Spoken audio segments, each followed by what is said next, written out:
In the village of Srepak Tom, in northeast Cambodia, people grow rice, bananas, and milk fruit, and whenever they can, they catch fish in the Srepak River just steps away.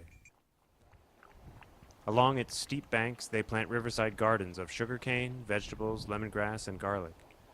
Not far downstream, a large hydropower dam called the Lower Sason II is planned, near the confluence of three rivers, the Srepak, the Sason, and the Sekong, a major tributary system of the Mekong River. Hydropower is booming throughout the Mekong region. The dams promise relatively low carbon energy for rapidly developing economies, but they come with big environmental risks and a poor track record of harming the people who live in their shadows. In Srepak Tom, they worry the new dam will block the migratory fish they catch.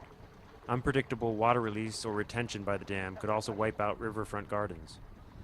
Meanwhile, studies have linked dams already built upstream in Vietnam to toxic blue-green algae in the river water that villagers now must boil to drink. From Pluk village, we clamber into a longboat and head about 4 kilometers up the Sason River to visit people living by the dam site.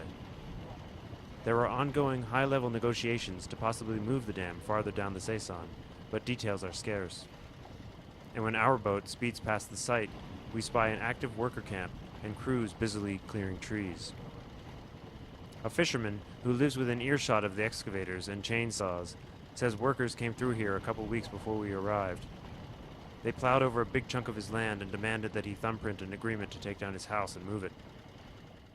Not far away, the village of Kabal, Spain Srepak, sits within the 33,000-hectare reservoir of the planned dam. This place will soon be under about 60 feet of water, and the villagers have been told they must go. They don't know exactly when or where or how much they'll get for the lost cropland, fruit trees, and river access. When they ask district authorities such questions, they're told, "Don't worry about it." But worry is all Tay Sam does these days. Like everybody else here, she was resettled to this village in the early 1990s, after a measure of peace returned to Cambodia. Before that, she had been forcibly relocated from her home by the Khmer Rouge, and now another uprooting. "I can't sleep," she says. Around here, people get electricity from car batteries and diesel generators, enough to charge cell phones, power televisions, and pump water up from the river in long blue hoses.